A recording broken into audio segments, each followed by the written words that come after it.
एक बार की बात है। एक गांव में राजू और रवि नाम के दो आइसक्रीम व्यापारी अगल बगल के घरों में रहा करते थे। राजू बहुत सरल और अच्छा इंसान है। वह गरीब था, इस कारण एक छोटा आइसक्रीम ट्रॉली चलाकर अपना जीवन बिताता था। रवि घमंड और ईर्ष्या स्वभाव का था। राजू की उस छोटे ट्रक को देखकर उसका मजाक उड़ाता था। हर दिन सुबह राजू और रवि आइसक्रीम बेचने अलग अलग रास्ते में जाते थे। स्कूल का समय होते ही दोनों वहां पहुंचते थे। स्कूल के सारे बच्चे राजू के पास ही आकर आइसक्रीम खरीदते थे।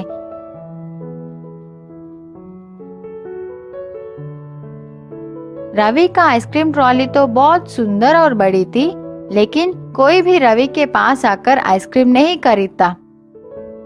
उतने में एक गरीब लड़का रवि के पास आकर कुछ खाने के लिए मांगता है। रवि उससे चिढ़कर वहां से चले जाने को कहता है। बच्चा बहुत दुखी हो गया। एक बेंच पर बैठकर भूख से रोने लगा।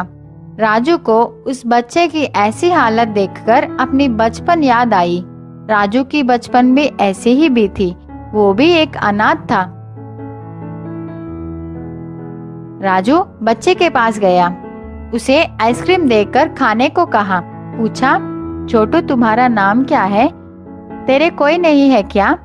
बच्चा उदास होकर कहा, मैं अनाथ हूँ, आप मेरा नाम छोटू ही समझ लीजिए। राजू बोला, बेटा मैं तुम्हारा देखभाल करूंगा, तुम्हारी हर जरूरत को मैं पूरा करूंगा, स्कूल भी भेजूंगा, क्या तुम मेरे साथ चलोगे? छोटू बहुत खुश होकर राजू के साथ चला। इसी बीच में राजू अपने ट्रॉली का बात ही भूल गया। गर्मी की वजह से सारा आइसक्रीम पिघल गई। अब राजू भी कुछ नहीं कर सकता। उदास होकर छोटू को भी अपने साथ लेकर घर चला गया। आज तो छोटू आराम से सो गया, लेकिन राजू सोचता हुआ पूरी रात संकट में बिताई। अगले दिन सुबह रोज की तरह राजू आइसक्रीम बेचने अपनी ट्रॉली को लेकर तैयार हो गया। छोटू से कहा, घर वापस आते समय मैं तुम्हारे लिए जरूरत चीजें लेकर आऊंगा। ऐसे कहकर राजू सोचता हुआ वहां से निकल पड़ा। राजू को रास्ते में एक मुनि नजर आए। राजू मुनि के पास जाकर प्रणाम किया। मुनि ने राजू से पूछा, क्या समस्या है?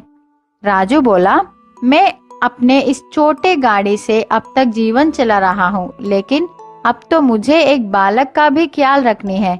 मुझे कुछ समझ में नहीं आ रहा है कि मैं उसके सारे जरूरतों को कैसे पूरी करूँ। आप ही इस समस्या का परिष्कार कीजिए।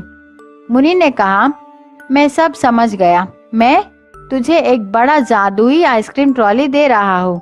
अब यही तुम्हारी समस्याओं को संभालेगी। राजू खुशी से मुनि को धन्यवाद करके उस ट्रॉली को लेकर चला गया।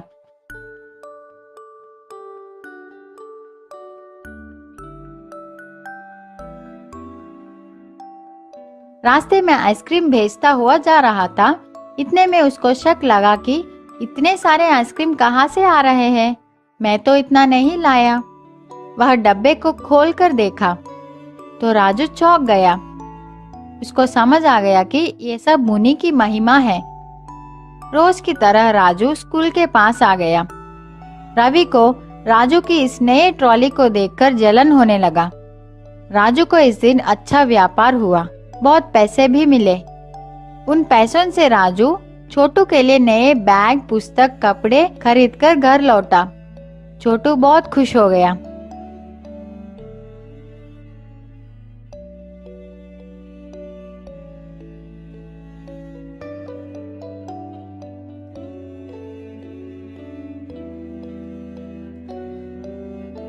अगले दिन राजू छोटू को अपने साथ लेकर स्कूल पहुंचा। उसी स्कूल में छोटू को ज्वाइन कर दी। राजू का व्यापार अब अच्छी तरह चल रही थी।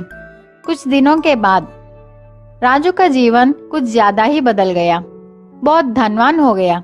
छोटू भी बहुत खुश है। रवि राजू की इस खुशी को सह नहीं पाया। उसको लगा, क्या ये आदमी आइसक्रीम बेच के इतना ज्यादा कैसे कमा रहा है? जरूर इस ट्रॉली में कुछ तो गड़बड़ है। मैं आज रात ही इस बात को पता लगाऊंगा। रात का समय सब लोग सोने के बाद रवि चुपके से राजू की आइसक्रीम ट्रॉली के पास आकर ट्रॉली के अंदर देखा। उसको तो खाली आइसक्रीम छड़ी दिखाई पड़ी, लेकिन शक के कारण रवि एक हथौड़े से मार मार कर उस ट्रॉली का सर्वनाश कर दिया। रवि को लगा कि कोई जाग गया है। वह तुरंत वहां से भाग गया। अगले दिन सुबह उठकर घर से बाहर आकर देखा तो वह चौंक गया। उसकी ट्रॉली तो टूट गई थी। रवि राजू की ट्रॉली को देखा, वह तो ठीक है। रवि अपना सर पकड़कर रोने लगा।